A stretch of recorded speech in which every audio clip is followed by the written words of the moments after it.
When we first got back from New Zealand, I was so excited to get started. But what ended up happening is I found myself really busy, but not actually moving forward. I quit my corporate job to see what happens when you bet on yourself. I've been in bands and played live shows all across Australia. I've coached and played ice hockey. I've been a gamer for as long as I can remember. Oh look, he's like I've tried vlogging. We're not doing anything illegal. I fell in love with cars. I let other people's opinions stop me from leaning into these things more. What you're watching is my journal of what's going to happen next.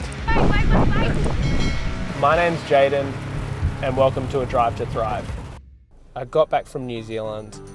I had a dozen messages or so on LinkedIn. I had text messages, I had voicemails, people asking, what am I doing next? Where am I going? Like, what's happening?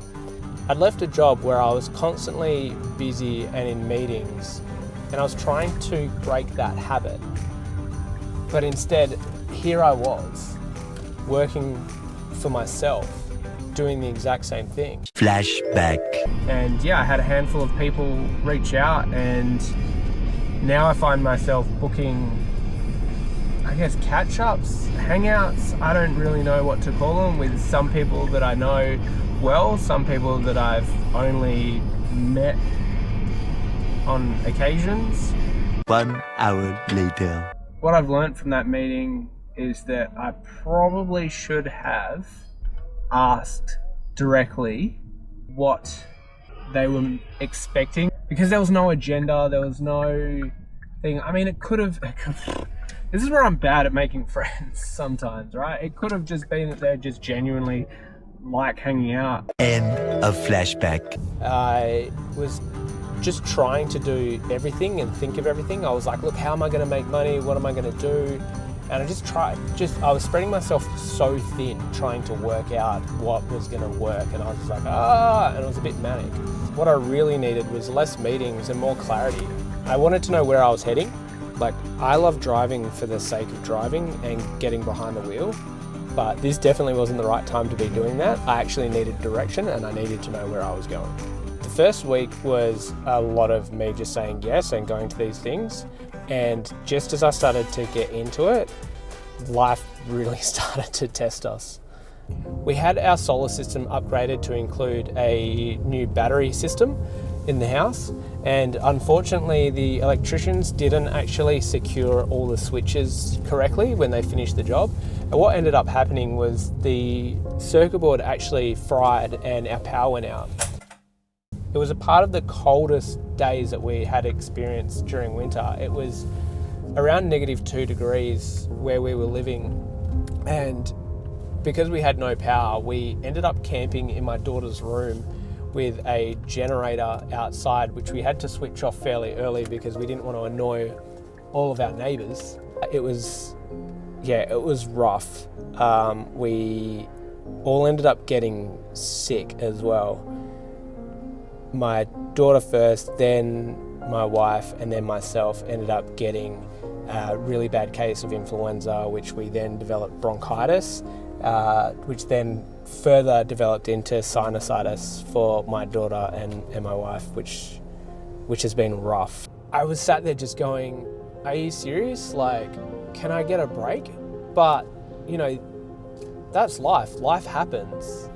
So we went without power for like 4 days, which I didn't film like any of this because I was like, well, this is, no one wants to see us huddling in a room because we've got no power. That's not interesting.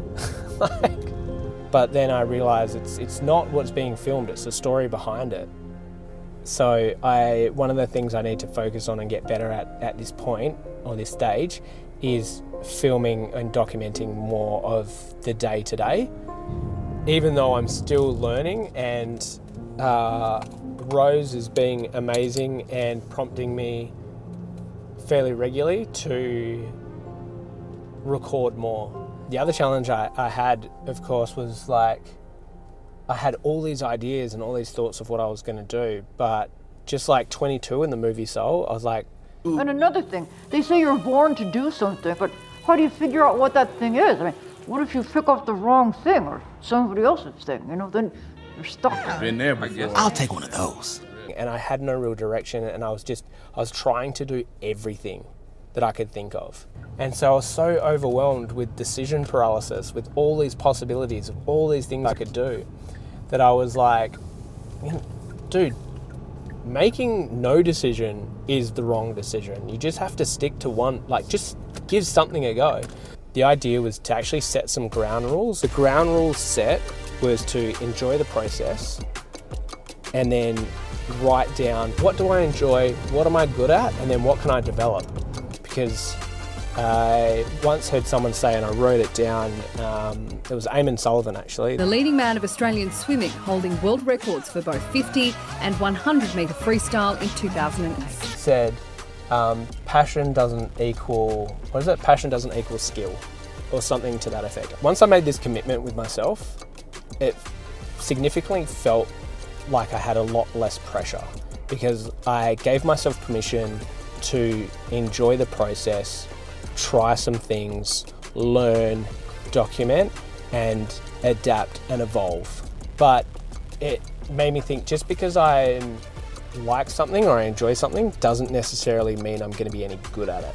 Which each direction I'm going to take from here, it's what do I enjoy versus what am I good at, and then what can I develop based on my current skill set and my willingness to learn.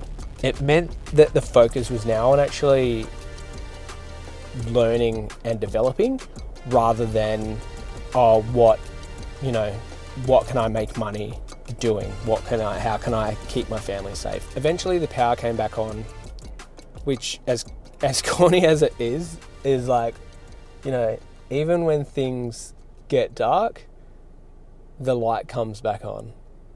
I wrote that down laughing and I'm laughing saying it now because it's so corny and so tacky, and my wife hates it, and I can't not put that in this video. What's really wild that happened is, because I've been so busy as a working professional, I haven't made time for friends. Like, really genuinely have not made time for friends at all. And I've spent I think I've spent more time with my best mate from high school in the last month than I have in the last